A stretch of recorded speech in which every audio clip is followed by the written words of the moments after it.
I think people recognise that it's special now to eat out in a restaurant, and that what they're paying for is not just the food on the plate, but it's the whole experience, and to be sitting in a beautiful space and having somebody else make your food and pour your wine.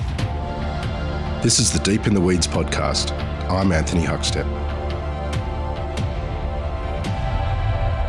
We've talked a lot about career changes in and out of hospitality. But making big changes after a long career in another field can pose its challenges. But what are the benefits of bringing the know-how from another discipline into the hospitality game? Julia Picone is the owner of Pentolina in Melbourne. Julia, how are you? I'm great, thanks, Huck. How are you? I'm really good. It's good to get you on the show. You've made the most incredible change of careers to great success. There's a lot to unpack here, but tell us about that transition period. What was it like for you? I probably didn't have the most conventional road to restaurateur compared to a lot of other people. I came to it later in life. So I went through a couple of different careers. So I was a lawyer for a few years and was working in public policy for the Victorian government, and then decided to open a restaurant. I'm not Italian. I have to own up, despite my surname. So that's a tribute to my ex-husband. And he's got an Italian background. So I think I discovered that passion for the Italian culture and food as an adult. Another one of my many career explorations was as a singer. When I was younger, I wanted to be an opera singer. So I studied Italian language at uni while I was studying law, and I went over to Italy to study the Italian language further and immerse myself in the culture and the food, and absolutely fell in love with Italy and the food and the culture and the people, and I just loved it. That's where the seed for Pentolina was sown, I think, back. And when I was about 20. God, I feel really old now. Well, there's a lot more to unpack than I realised. That's an amazing transition. Before we talk about what you have created, take us back to when you were young. Like, what sort of role did food play in your family, not coming from an Italian family? No, well, like I said, I'm a true blue Aussie. I grew up in an Aussie family with English and Scottish heritage, and we're Aussies generations back. So, I mean, food did play a big part in our lives, but more that the English culture of the Sunday roast dinner. I think that was our thing, and I had a big extended family, and we'd get together and have a roast dinner and good wine. We always had good wine, even as kids. So they'd give us a little taste of good wine. We probably shouldn't say that now. I'm not sure that's even allowed anymore. But we get the little dessert wine glasses with a thimble full of red wine. So yeah, it was food was always about getting people together and sharing that big family atmosphere. So and that's what I love now. That food, it's not just about the taste of the food, it's about bringing people together and establishing a community. I'm fascinated about this potential career as a singer and the sort of journey to Italy. Take us back to that time. Do you have any sort of stories of the experiences that you had and the journey that you're on? Oh, it was my ex and I, we went travelling around a bit together in Italy. We went all around actually, and met up with a lot of his relatives or relatives of his friends, and just everywhere you went, the Italians were so welcoming, and they just open their homes to you and show you such amazing hospitality. And there was one night we arrived, we were travelling around Puglia in the depths of winter, so it was dead because Puglia comes alive in summer, but it's a beach resort. So we arrived to stay with a lady that was the auntie of a friend of Matt's. So, just a very, very distant connection, but we arrived late at night, and I think we'd already eaten dinner, but she made a lasagna for us. So we had to sit down and eat this massive lasagna.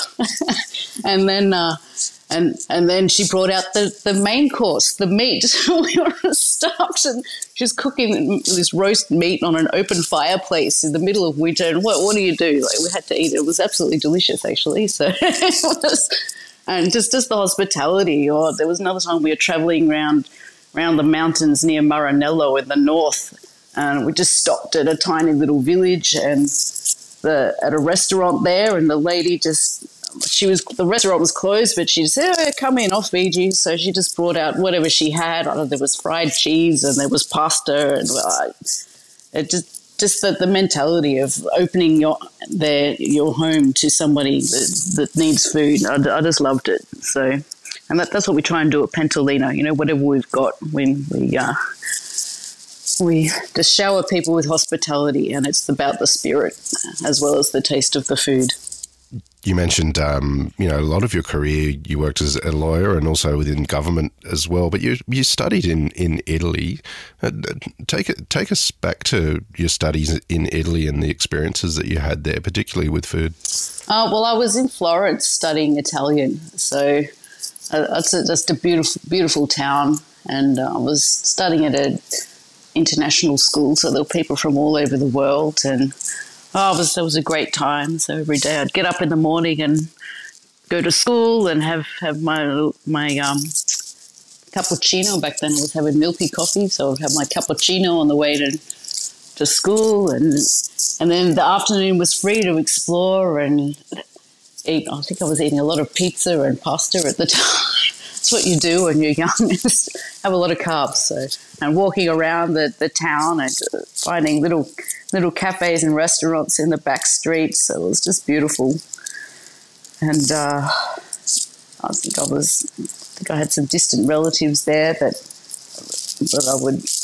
I would meet up with and have dinner in their home. And so it was amazing. Although I was there at the time of the bistecca fiorentina, the mucca pazza, the mad cow disease. So, yeah, I was not having I didn't get to have bistecca fiorentina. It was not, which was a shame. But, no, it's a beautiful city.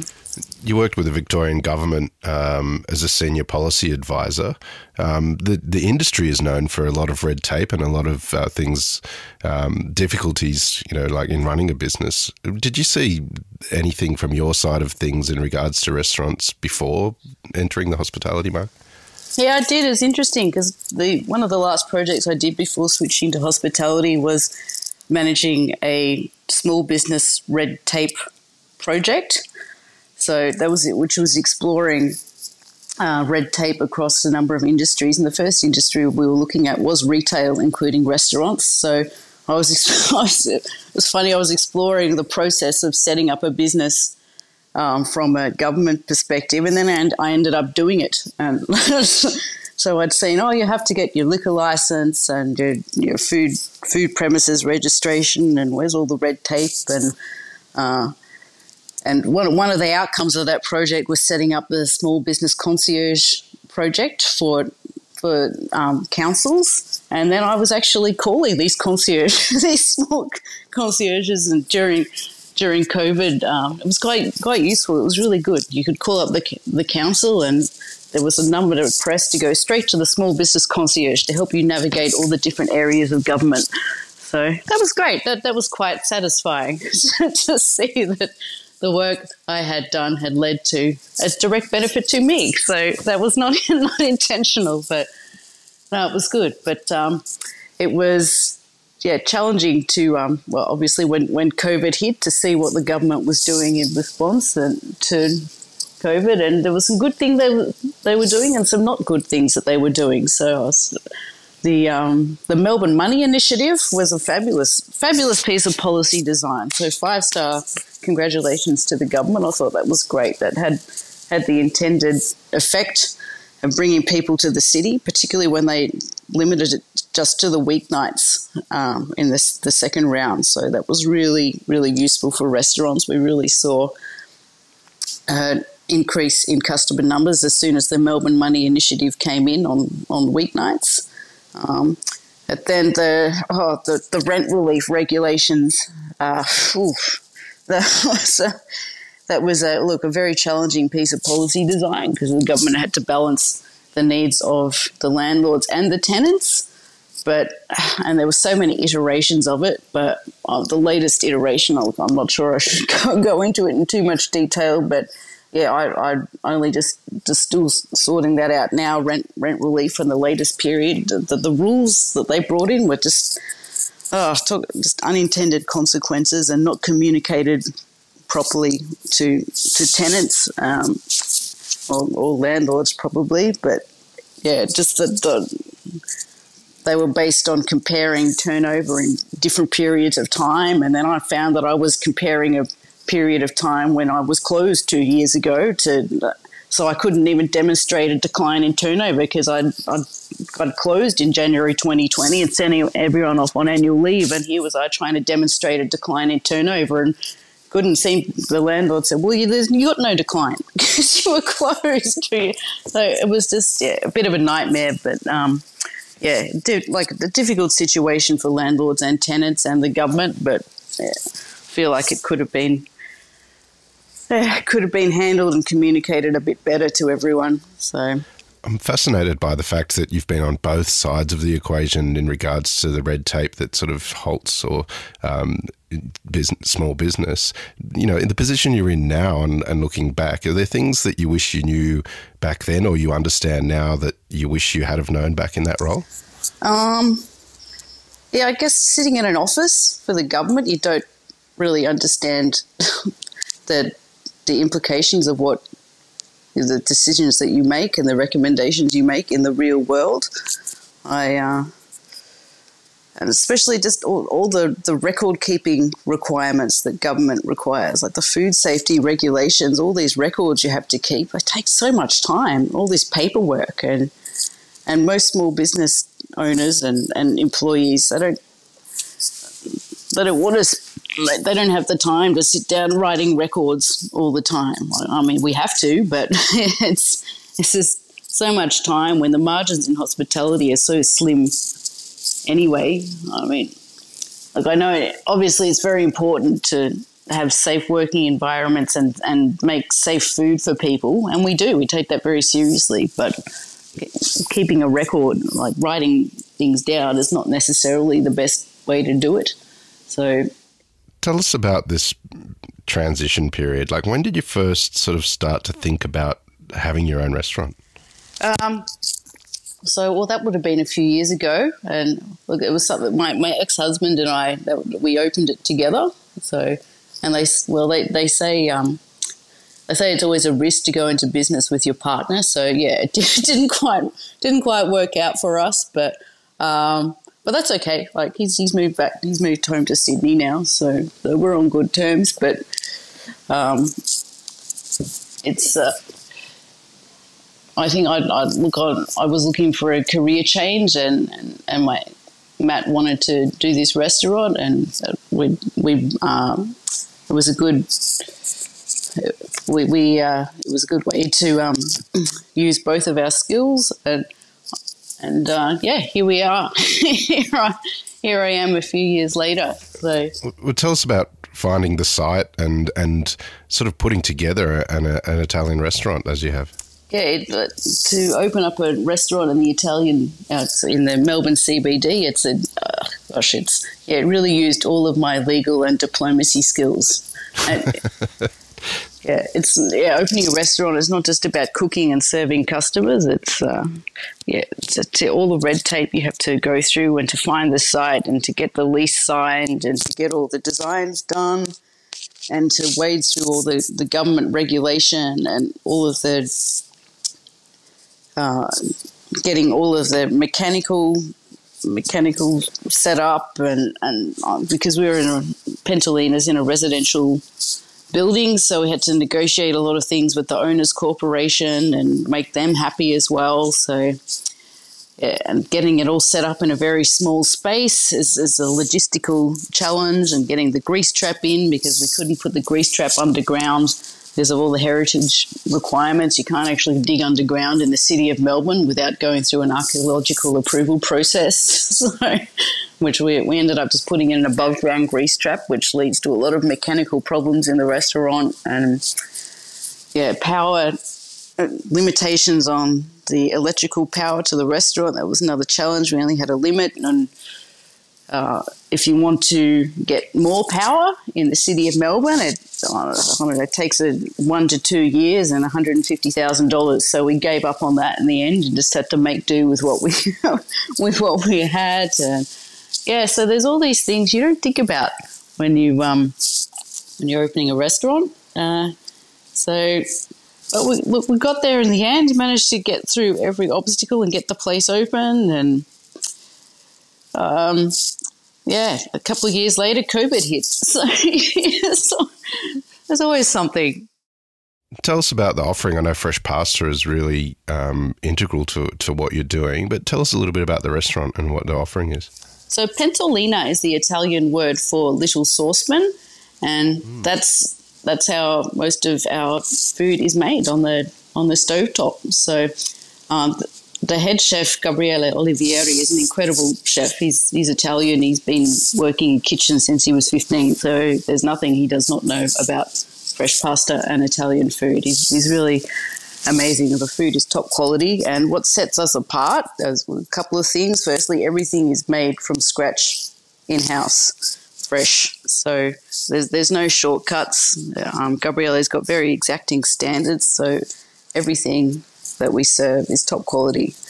And Pentolina is a very small restaurant with an open kitchen. So when you come to visit us, you can see everything being made and everything being served, and it's all straight from the kitchen to your plate. And because it's all open, it's almost like a theatre. So you can see all the chefs in action and see everything that goes into your meal.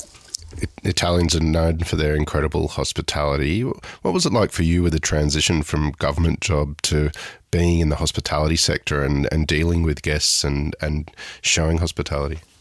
Oh, I feel like I found my calling, honestly. It's really good working for government, but I just love being the rush of service, the adrenaline, the showing hospitality to people. I just love it. And I feel like I found my tribe. I really love the hospo community. They're a great bunch of people, and I've really found a great team at Pentolina. A few of the people have been here for years. I've got a couple of chefs that have been with Pentolina for 4 years, and a couple of other staff like 3.5 years, and a couple of people that went during COVID and then came back, and so it's really been amazing. And that's what keeps us going through all the challenges, this core group of people, of staff that just have such passion for the place, and our loyal customers as well, because we fly under the radar at Pentolina. We don't get a lot of coverage or recognition from the mainstream media, so we're a bit of a hidden gem. And we're also tucked down a laneway, so we're hard to find as well. So all of our customer base is built through word of mouth, basically, and our online presence. We've got a high Google rating that's been built over a long time of customer reviews, and that's how people find us. I think the Google algorithm works in our favour, so a lot of people are searching for best pasta Melbourne, and we pop up, and so that's how we get new customers. And we really, like, all of our staff are so passionate about providing a great experience for every single customer and giving that real personal service, and that's what sets us apart, I think. The last couple of years have been challenging for everyone, and particularly Melbourne's hospitality sector within Australia. But has there been some changes or benefits or alterations that have come out of this adversity for you? I feel like a dancer. I'm constantly pivoting. Every week there's a new challenge, or the industry's changed. So at the moment we're just struggling to cope with the change in CBD working patterns. So there's a lot less people in the city working now. So it's so different to how it was before COVID, where we were absolutely full every day. Now we have less people, but people are looking for a more high-end experience. So it's not just about coming in for a quick pasta. It's about coming in for a full Italian feast of multiple courses and fine wines and great customer service. So our lunchtime crowd is quite different from the dinner crowd. The lunchtime crowd is very, very much the corporates, the occasional tourists, but mainly just the corporates that work in the area looking for a great lunch with the team or to bring their clients and have a great business meeting. And then dinner time, we find it's a lot of people are not coming straight from work because they're not going to work in the city much anymore. They're travelling in from the suburbs for a special night out. Especially on the weekends, Fridays and Saturdays, they're still working at home, and they're just looking for a good restaurant for dinner. They come into the city, so that's good. We're getting a lot more pre-theatre now that the theatres are back open, so that's good. What is it about Italian food and culture that grips you? Do you have any stories of your travels that sort of epitomise sort of the connections that you've made with it? I think it's just like I was explaining earlier, it's about the people and the families, and you can travel anywhere you go, and people just want to show you their own special recipes. I'm trying to think of another good example. Food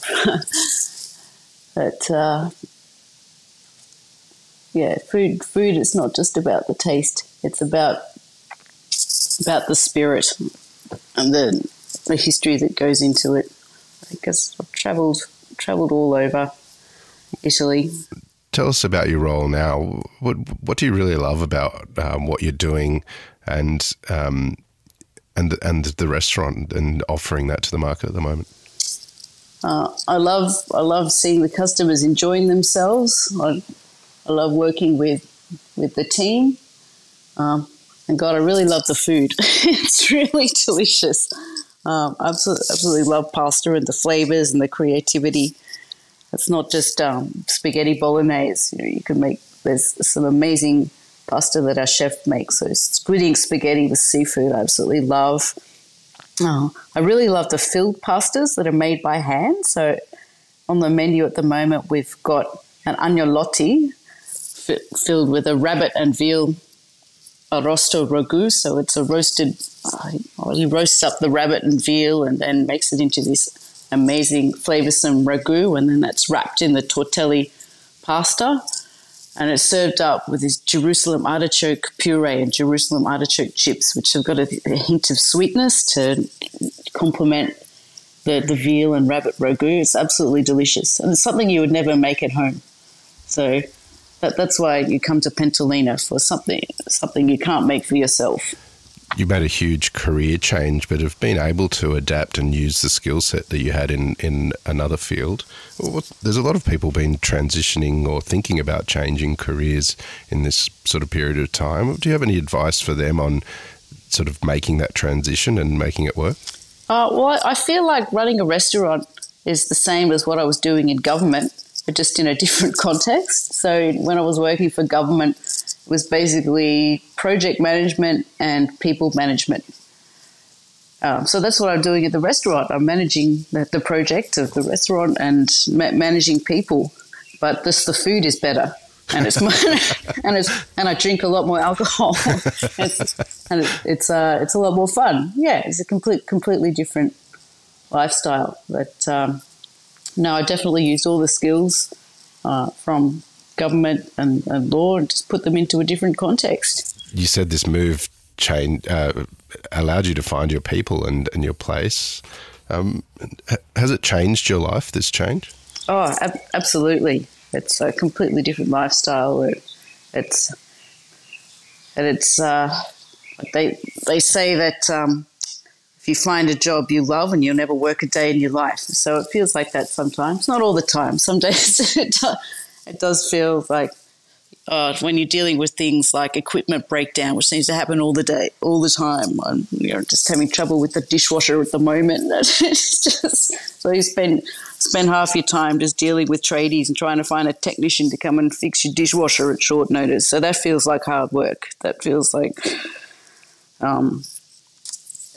that is the worst part of the job. And the stress of dealing with staff illness and trying to find replacement staff, that's been really hard, but I'm getting used to that now because it never really happened before COVID or the people being away on sick leave, but now everyone's getting sick and you can't if staff get COVID, obviously they've got to stay home for a week. Or even if they don't have COVID, but they've just got a regular cold and coughing everywhere, then they've got to stay home. And you've got to find someone to replace them. Otherwise, you've got to start turning away customers. We can't serve customers with no staff. There's no point. It's not good for them, and it's not good for us, and it's damaging to our reputation if we can't provide a good service. So it's challenging as a restaurateur now in this post-COVID period because the labour costs of running a restaurant have gone way up. Because you've got this, there's always somebody on sick leave at any given time. Sometimes it's one, sometimes it's five. There was a few weeks ago, there was one weekend where I literally there was me and the bartender for front of house. That's all we had. So that's all right. I managed to find 3 additional front of house people for a Friday night. I found there's the Sup app, which is really good to find people at short notice. And then I pulled in a couple of friends. So like, please, you offered to help. Now is your night. So I had one friend who'd never worked as a section waiter before. I said, "You're running the front section tonight."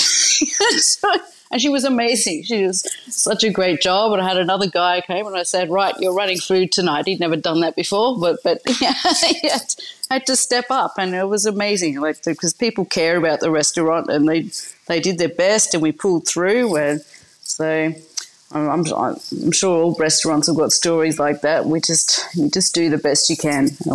We can't. In a situation like that, you can't be perfect, but we just hope the customers understand, and they do. I think they're really understanding that we can't always provide the absolutely outstanding service that we want to, but we do the best we can. So it's definitely been a bumpy ride in the last couple of years, but, society's opening up and the opportunities are opening up. What are you looking forward to, and are there positives sort of moving forward that you can see? I think it's great to see people coming out again and enjoying themselves and understanding that it's eating in a restaurant is not something you can take for granted anymore, because we might be shut down at any moment. But I think people recognise that it's special now to eat out in a restaurant, and that what they're paying for is not just the food on the plate, but it's the whole experience, and to be sitting in a beautiful space and having somebody else make your food and pour your wine. It's something that they value more now, and that makes it special for us too. Well, Julia, congratulations on what you've built there, and it's been an absolute honour to have you on Deep in the Weeds today to hear your story. Please keep in touch, and we'll catch up again soon. No worries, Huck. It's been a pleasure. This is the Deep in the Weeds podcast. I'm Anthony Huckstep. Stay tuned as we take a deep dive into the lives of the incredible people who ply their trade in the food and hospitality sector. Special thanks to executive producer Rob Locke for making this all happen. Follow us on Instagram at Deep in the Weeds Podcast, or email us at podcast@deepintheweeds.com.au. Stay safe and be well.